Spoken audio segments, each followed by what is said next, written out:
What is going on, guys? So I know this is a random start to the week. This week I'm going to try to do the alignment again. I actually think it came out good, so I did check it out and I looked at it, and I think I was just bugging because it actually looks really straight. I'm going to check it with the toe plates and everything, and I found out some more information how to use the toe plates and that they can actually measure camber and caster and all of that if used properly. Right now I'm going to the store to get some screws because I'm making boxes to put the car on so that the car can be on a level surface so that I can get all the measurements right. So I'm gonna get some exterior screws and then we will get into this.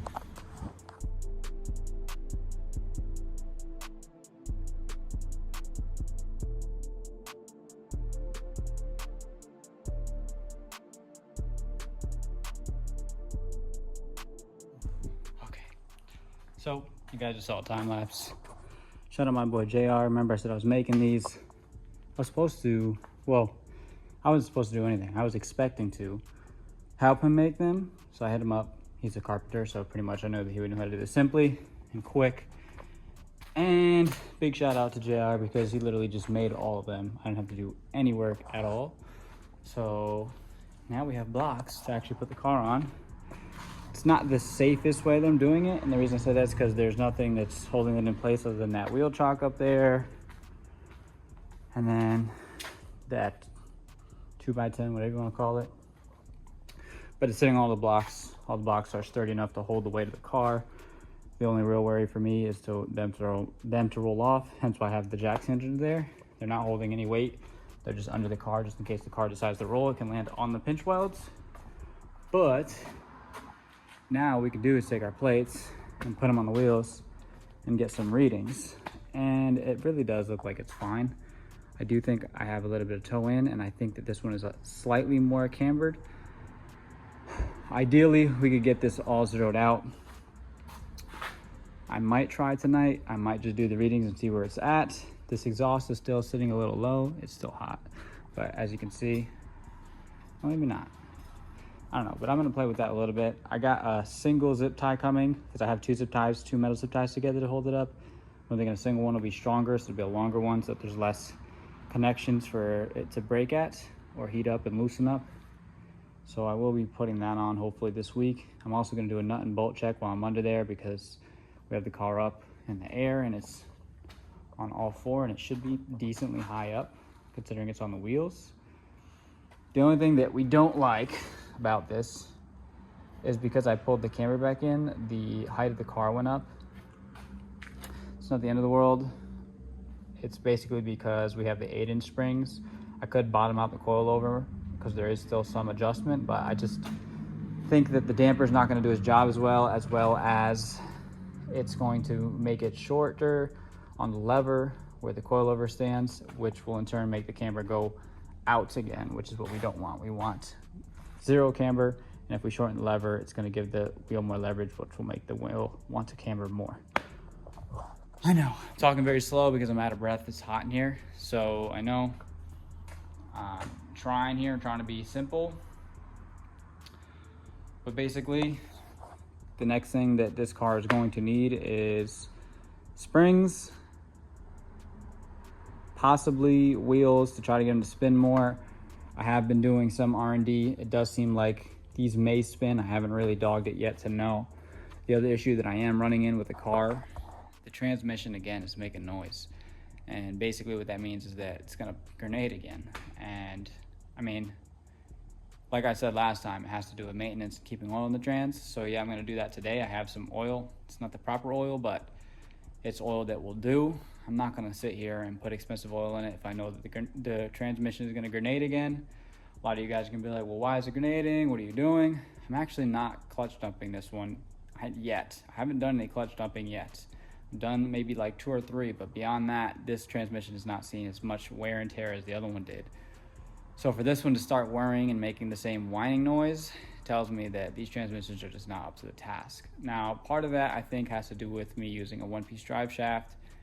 It's a more aggressive and clunky piece essentially, which could essentially, the transmission maybe isn't built for that, to take down that load, as well as the welded diff.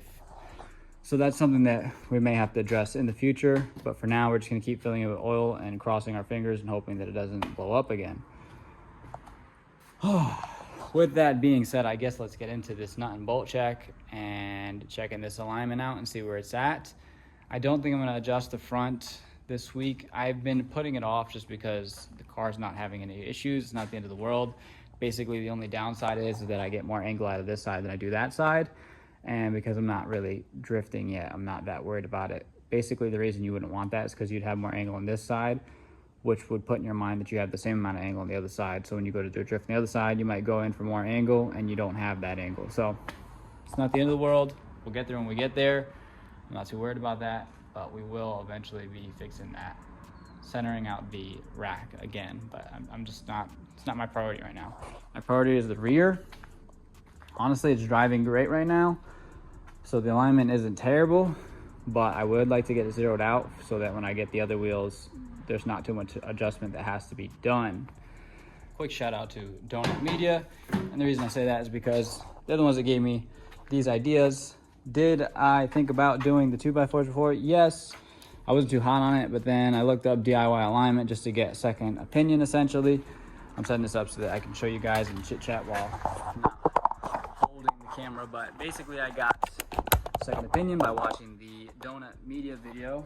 And yes, we know that these are toe plates and that they're meant to measure toe, and that we can put them here, and then that will tell us the toe if we put the measuring tape on both sides and all that jam. What I didn't realize was that you can also use these to check the camber.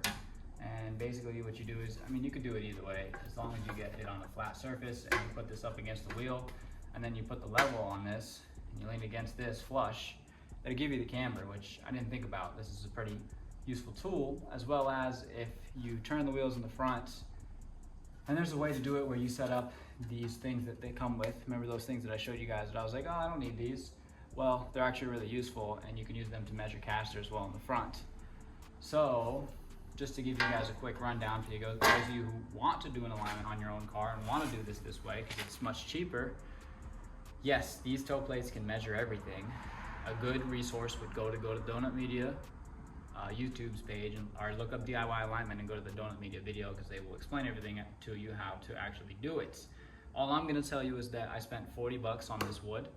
I think I spent 40 bucks on a bunch of screws that you don't need a bunch of screws. You could probably get away with like 2 pounds, maybe 3 pounds you might need for screws to make these.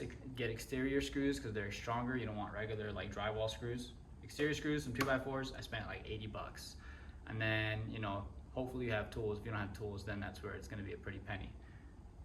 Versus an alignment might charge you $100 to $200, and you know, you got to get that every time that you change your wheels, change your suspension setup, whatever.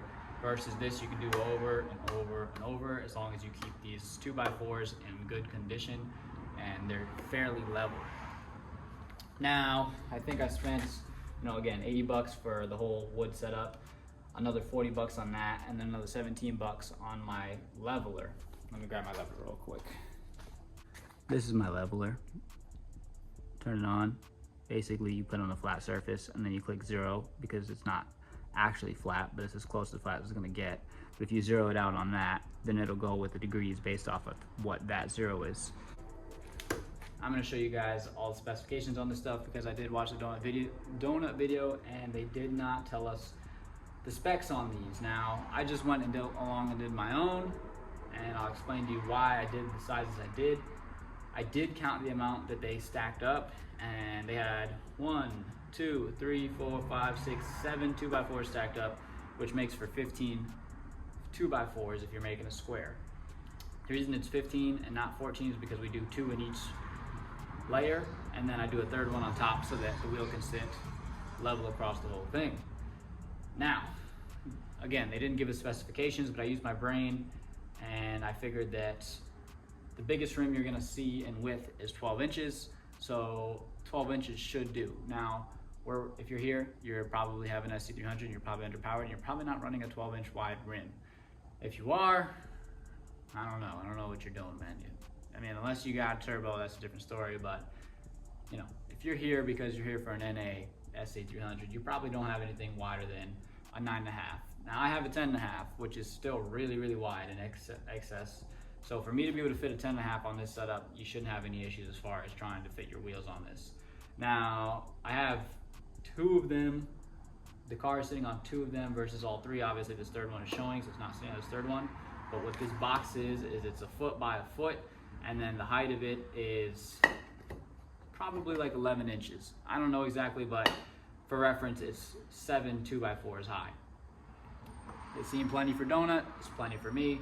It should work for you. But basically what I did was I got 8 8-foot 2x4s, cut them into feet, and then, you know, just made them into a square, or in this case, JR did. And basically that's the specs. It's literally just 2 2x4s on each layer, and then they're crisscrossed to make a square, and you stack them up 14 high, and then you put 3 on the top so that you got a level surface for the top. So, I mean, let's check what my camber is really quick. That's it. I'm gonna zero it out on here real quick. Now it knows that's 0. Now, hold on, let me do it like this. 0. Come on, 0 out. So basically leaning it up against that flush, it's telling me I got about 1 and some change of camber. I'm gonna check the other side real quick. And the other side is telling me I have 1. So that tells me that my camber is pretty dialed right now. So my worry of me doing it wrong, I actually did it pretty well. I was checking the camber before doing like this and putting it on here. And yeah, that could work, but it's not exactly gonna be perfect every time versus if I do it the way I just did it, it's definitely gonna be perfect every time. So the good news is that our camber and our alignment is actually really accurate. Now I gotta check the toe. Now again, the biggest thing is to make sure that both are level on both sides.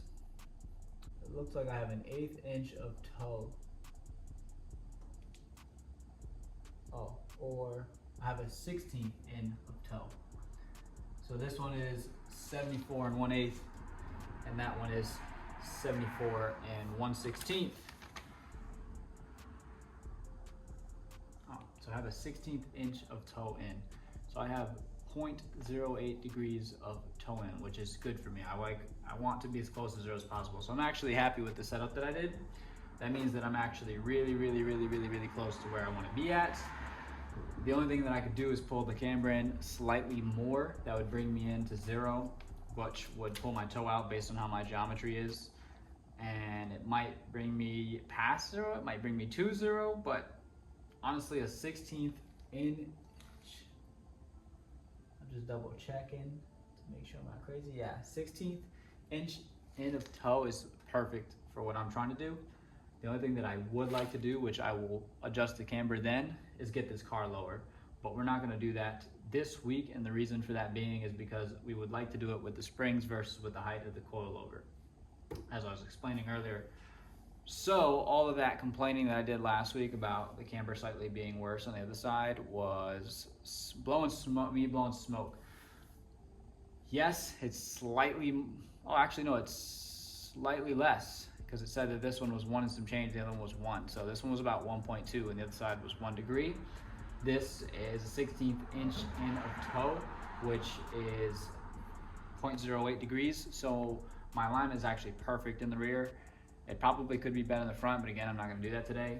Yes, I know we wanna get rid of this extra space, we wanna get this fitment right, but as of right now, it looks like I'm rubbing on the other side, which means that if I do lower it anyways, it'll rub and it'll give me more camber, which will also pull my toe in. And then if I pull the toe back out, if I pull the camber back in, it'll pull the toe back out. We'll have to do a whole alignment again. So we're going to leave the height alone. We're gonna leave everything alone there. Now, the other thing that I forgot to mention is take the slack out of that if you are gonna do this, to make sure that your measurements are right. But for now, I'm gonna go into the car. I'm gonna check out this exhaust setup, see if I can get it to sit any better. Honestly, now that I drove it, it looks like it's fine. And it doesn't wanna go much more up. I don't know, maybe it's when it's on the ground, it's touching, it's too low, but I don't hear it scraping or anything, so I really don't know. Under the beast we go.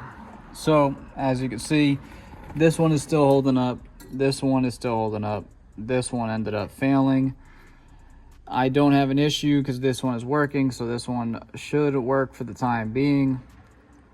I feel like it wants to go up a tad bit more. I could possibly tighten that one. I just don't want to tighten that one and then I take too much slack out and it snaps, but we may try it. Everything else seems to be fine. Oh man, it looks like some hair got caught under here. That's funny. Oh yeah, that was my hair. I was talking about how I got caught up last week. As you can see, we're scraping a little bit here. We're scraping a little bit there. This is what I was talking about. It's slightly too low, but once we fix that situation back there, this should be fine. It's gonna scrape. It is what it is. We want it to scrape so that it can hurry up and settle in. As you can see, I am still leaking transmission fluid, which is no fun and crappy. I did want to drain that, and I think we're gonna address that today. I'm trying to see if there's any exhaust leaks here from me dragging this, because we're getting rattling from this, and it's because this is crunched up and flat. So basically all the baffling in here is loose, so when you rev at certain RPM ranges you can hear it, because everything else has no leaks and everything else has been great. I do think this might have a slight exhaust leak because it's not tight enough, so we will tighten that up and then hopefully that will sort that situation. And as you can see, we're leaking transmission fluid out of here as well, which is no fun. Again, this is not really the proper transmission fluid anymore because I'm not going to put in good stuff just for it to go out the back of the transmission. Everything else is holding up well, these welds and all this stuff. Maybe it could be this stuff up here, but I don't think so. I haven't had any issues with that forever, and I've been driving the headers for a long time. And that was when I first began welding, and those were probably my crappiest, but they do the job. So I'm gonna go back under here and I'm gonna tighten some stuff up, and then I will let you guys know. Maybe I'll film that me draining out this transmission, because I would like to drain it and I would like to see how much fluid comes out of it to see if I am putting the right amount in, because I'm basically just in there when I feel it. I feel how the transmission goes, and I feel when it doesn't have fluid, basically all in the shifter. And based on that, I will put a certain amount in. And I haven't checked it, so it could be really, really low. It could be overfilled. I don't know, but we're going to drain it and find out, because I'm going to measure the amount of fluid that comes out, and then we will see from there. We got good news, and we got bad news. So, if you look, that's the oil. Oh, looks fine. It actually looks good. I'm actually going to probably reuse it. But first, the good news is that we got oil. And we got 4 quarts of it. Now, that's good and that's bad. The reason that it's good is because we got oil. We know that the transmission is not going to blow from it not having oil in the transmission. It also means that it's not leaking that fast. And now I think it's only leaking out of the 90. And I don't think the transmission seal went this time, which is good news. Now, because it's overfilled, that means that's also why it's probably leaking, and it could be leaking out the back, but it's probably just because it's overfilled. On top of that, the bad news is that if it's overfilled, then it's overworking itself. But the real bad news is that if it's overfilled, that means that it has oil and that it's making that noise still with oil, which means that the transmission is breaking down even with oil in it, which means no matter what I do, it sounds like this W58 is just not happy. I'm guessing it has to do something with the drive shaft. I'm going to do a nut and bolt check on the drive shaft, but again, I don't think it's the drive shaft as far as nut and bolt check or length. I think it's just too beefy, and that the welded diff and the single piece drive shaft is just working that transmission, and it's just not happy. Also, because I mean that's pretty much it for the transmission. So, but also what we're going to do is we're going to take that transmission fluid that I have. It's a lot of Lucas. That means that it also may have some transmission fluid in it, though, that's left over if it's not leaking that fast. So we'll reuse some of that. I'm only going to use 2 quarts. And then, as we know, it takes 2.5. I'm going to put a quart of 7590 back in there. Yes, I'm going to put 3 quarts in there. And the reason I do that is because 3 quarts seems to be the magic touch. When you overfill it just a tad, it seems to want to go into gear, all the gears better. So we're going to go with 3 quarts this time. And yes, that will be that. We'll cross our fingers and see how that goes. The thing I did check was the exhaust. Exhaust seems to be good. I did put it up a little bit more. It didn't go up much more. It seems to be happy where it's at, although we're going to definitely have to change that to 1 zip tie and hope that it does better. I don't want to change anything until I get the 1 zip tie, though, because I was also going to adjust the axle back from the bolts and see if I twist a little bit to try to get it in a better position right there. The front half we're going to tighten up, and hopefully that'll solve that issue, because I do think we're getting an exhaust leak from the gasket again like I did last time, because I didn't tighten it that much this time. I did it just a little bit just to get it on there, and I figured that it was going to leak, so that's okay.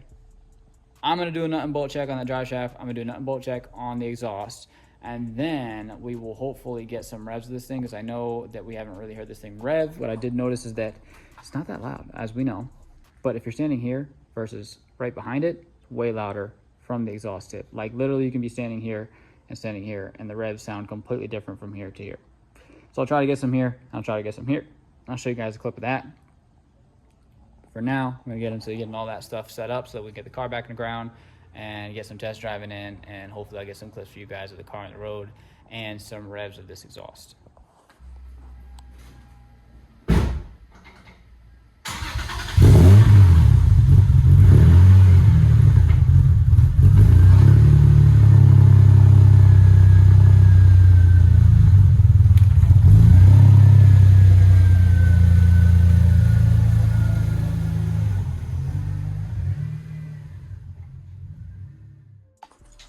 So you guys might recognize the scene. I know I look like a madman, just been chilling today. Not too much going on. I put the big boy zip ties on my exhaust. Now it's sitting nice and high. I'm so happy. And Ron got the motor in. I just helped him get the finishing touches in, getting the banjo bolts and all that stuff to pull the rest of it in. We spun the motor to get the splines in and everything. Everything is pretty much ready to go. He thinks he's going to be on the road in like an hour or so. Oh yeah. So yeah, I mean, I guess we're going to get back to it. I'm excited to hear this thing run. Hopefully we get a first cold start soon. And yeah, I'm going to get back to y'all. Tired. He's tired. It's in. Everything's in.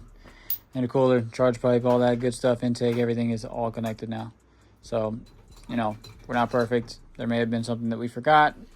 So he's filling it up with oil right now, getting the battery ready, and then we are going to get a first start and cross our fingers. So you guys will see that in just a moment.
Hey girl. It's been a while.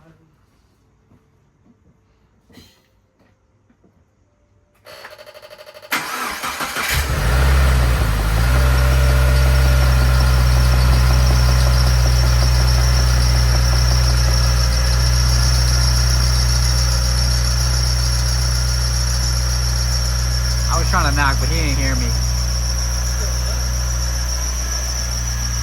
Started right up, baby!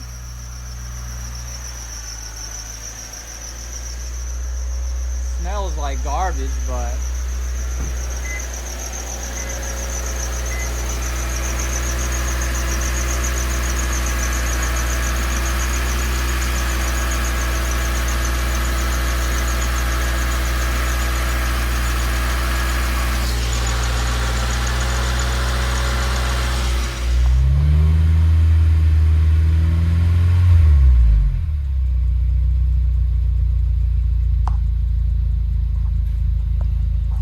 Yes, I know there's a lot of smoke. It's just all of the coolant that's spilled and stuff like that. Everything's getting settled in. So yeah, no, I mean it's running great, and yeah, no, and it sounds good. So this is definitely a win. Definitely a win. Everything worked great. Started right up.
Okay, so I forgot to do an outro. So here's my outro, guys. I hope you guys enjoyed. You guys got some revs. I know I still haven't gotten any rollers or anything fresh from the SC as it is now. Hopefully I will get that soon. Next week, I don't know what's going on. Maybe we'll do the battery. Maybe we'll get some rollers. There's something else that's in the works that we will get to when we get to it, but maybe it's next week. I don't know yet.